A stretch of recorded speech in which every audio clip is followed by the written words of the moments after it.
तुम्ही मित्रांनो म्हणाल की काय अनिलजी सगळे चॅनल आरडाओरडा करून सांगतायत मंत्रिमंडळाचा विस्तार, महाराष्ट्र मंत्रिमंडळाचा विस्तार, केंद्रीय मंत्रिमंडळाचा विस्तार, हे जाणार ते येणार, अमुक होणार, अमुक्यानं वगळणार, आणि तुम्ही चक्क या सगळ्या वातावरणामध्ये ठामपणे असं सांगताय की केंद्रात आणि राज्यात लगेच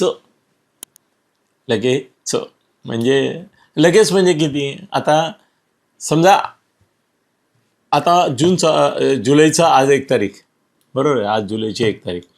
जुलैमध्ये मंत्रिमंडळ विस्तार जर झाला नाही तर याचा अर्थ लगेच तो झाला नाही. जसं वातावरणात त्याने निर्माण केलं त्यामुळे तुम्हाला काय वाटत असेल की पुढे 4-8 दिवसात होतो की काय, महाराष्ट्रात काहीतरी, दिल्लीत काहीतरी, किंवा दिल्लीत गल्लीत वगैरे वगैरे. तर मी तुम्हाला सांगतोय ते असं आहे की जुलैमध्ये काहीच होणार नाही आहे. आता हे खरं ठरतं त्यांनी हे काळाच्या ओघात सिद्ध होईल.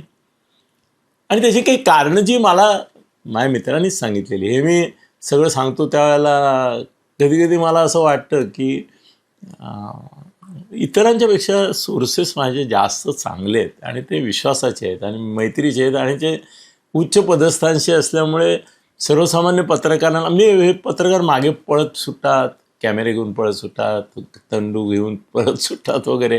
ते बघताना मला त्या मित्रांची दया येते की काय आहे, अरे ठीक आहे प्रेस कॉन्फरन्स आहे, हे आहे ते, पण किती त्याच्याकरता लाचारी किती त्या, आणि हटवादीपणा पण खूप करतात.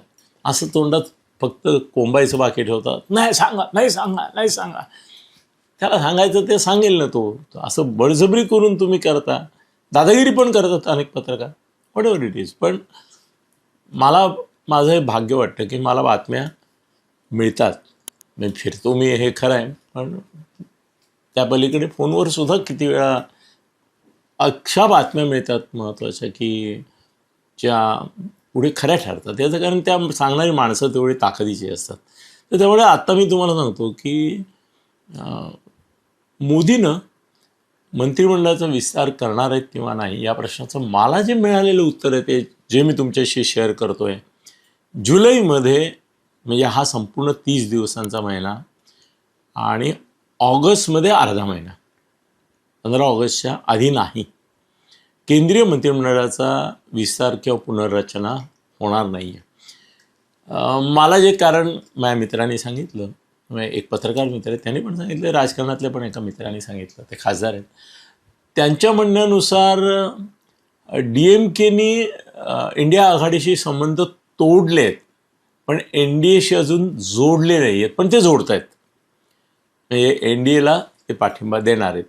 आता 2/3 बहुमताने आपल्याला लोकसभेमध्ये आणि राज्यसभेमध्ये डिलिमिटेशन विधेयक, महिला विधेयक, आणखीन ते काय SIR मला वाटतं म्हणतात, काय नाही SIR नाही, आणखीन एक कुठलं तरी विधेयक आहे, मी आता विसरलो. तर ती विधेयकं मंजूर करून घ्यायची आहेत.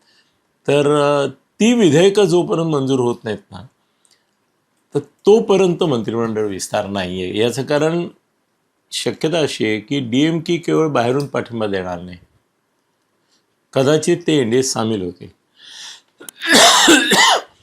ममतांचे ऑलरेडी 20 आलेले आहेत, अजून काही फुटण्याची शक्यता आहे. पंजाबमध्ये आप देखील फुटेल असं मला माझ्या मित्रांनी सांगितलं. ते म्हणाले आप देखील फुटते. पंजाबमधलं सरकार जायला कदाचित ऑक्टोबर-नोव्हेंबर येईल, पण या वर्षात आपचं सरकार जातं पंजाबमधून. पर्यायी सरकार आपच्याच लोकांचं यांच्या सहमतीने येईल. तर त्यामुळे, आणि महाराष्ट्रामध्ये शरद पवारांची राष्ट्रवादी जी आहे त्याच्या सुद्धा असं गृहीत धरलं गेलेलं आहे भाजपकडून की नखरे करतील, इकडे तिकडे जातील, इंडिया आघाडीत बसतील, तिकडे बसतील, शरद पवारांच्या भेटीगाठी चालू राहतील, उवाठावाले पण त्यांच्या भेटीगाठी घेत राहतील. पण फार नाही, आता एक साधारण ऑगस्ट-सप्टेंबरपर्यंत राष्ट्रवादी शरद पवारांची पण इंडिया आघाडी सोडून NDA बरोबर आलेली असेल, आणि अर्थातच सुप्रिया वगैरे यांचं भलं झालेलं असेल. हे सगळं व्हायचं आहे. हे सगळं व्हायचं आहे. उभाठाचंही अजून एक खासदार फुटणार आहे, तोही फुटायचा आहे, तो फुटेल. मी सांगितलं तुम्हाला, त्यांचं नाव ऐकायला सांगितलं, वाझे. ते फुटणार आहेत, 100% फुटणार आहेत. ते शब्द देऊन आलेत. आता काय याला ते कौतुक करत होता संजय, त्यावेळेला मला ते आठवत होतं. माझ्या मित्रांनी सांगितलं की ते शब्द देऊन गेलेत की मला थोडा वेळ द्या, जस्ट 1 महिना 2 महिने द्या, नंतर ते कसं टेक्निकली बसवायचं आपण बघू, पण हे करतो मी. आणि त्या मंत्रिमंडळाचा विस्तार ह्यांच्यापैकी काही लोकांना घेऊन करायचं आहे, ते आहे. महाराष्ट्रामध्ये देखील उभाटा फुटती आहे ना. आता उभाटा फुटती आहे, शरद पवारांची काँग्रेस फुटती आहे. मी अजितदादांची असं आत्ता म्हणत नाही आहे, पण डिसेंबरपर्यंत तुम्हाला इव्हन अजितदादांच्या पक्षातले काही लोक भारतीय जनता पक्षात आलेले दिसणार आहेत. आणि आज असं बोललं तर तुम्हाला कदाचित वाटेल की काय अनिलजी तुम्ही अशुभ बोलताय, अभद्र बोलताय, बरोबर नाही असं. पण 2027मध्ये माझं म्हणणं तुम्ही नोंद करून ठेवा आज, की अजितदादांची राष्ट्रवादी तिचं स्वतंत्र अस्तित्व संपलेलं असेल, ती पूर्णपणे भारतीय जनता पक्षामध्ये विलीन झालेली असेल. त्यामुळे या सर्व पार्श्वभूमीवर आत्ता महाराष्ट्राचा विस्तार पण करायचा नाही आहे. शिंदे फडणवीसांना माहिती आहे. याचं कारण असं आहे की मंत्रिमंडळात फेररचना होईल आणि त्यात आपल्याला प्रवेश मिळेल या गॅरंटीवर येणारी काही माणसं आहेत.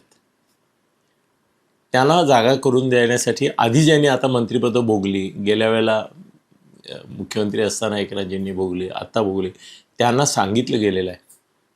हे तुम्ही तुमचे मित्र असेल कोणी जर जे मंत्री आहेत आता प्रदेश, त्यांना बोलला तर ते सांगतील तुम्हाला की हो आम्हाला असं सांगितलं आहे की आता तुम्हाला हे खाली करून द्यावे लागतील. ज्यांनी आधी भोगलं आहे त्यांनी आता थांबा, दुसऱ्यांना आपण संधी देऊया, नवीन एक मोठा संख्येने लोकांना. तर त्यामुळे सांगायची गोष्ट अशी की मंत्रिमंडळ विस्ताराच्या चर्चा झाली तरी जुलैमध्ये अजिबातच नाही, ऑगस्टच्या अर्ध्यापर्यंत पण नाही लोकसभा आणि विधानसभा, अशी माझी माहिती आहे. त्यानंतर होईल. त्या संदर्भात काही नावं वगैरे मला लोकांनी सांगितली, पण अशी नावं आत्ता सांगणं योग्य नाही. याचं कारण अजून खूप लोक फुटणार आहेत. ते फुटलेल्या लोकांची पण पॉवर आपल्याला बघावी लागेल, किंवा याला काय कमिटमेंट्स देतात ते बघावं लागेल. एकूण हे चित्र असं आहे. हे म्हणतात मंत्रिमंडळ विस्तारणं, मी म्हणतो नाही. बघूया कोण खरं ठरतं. धन्यवाद.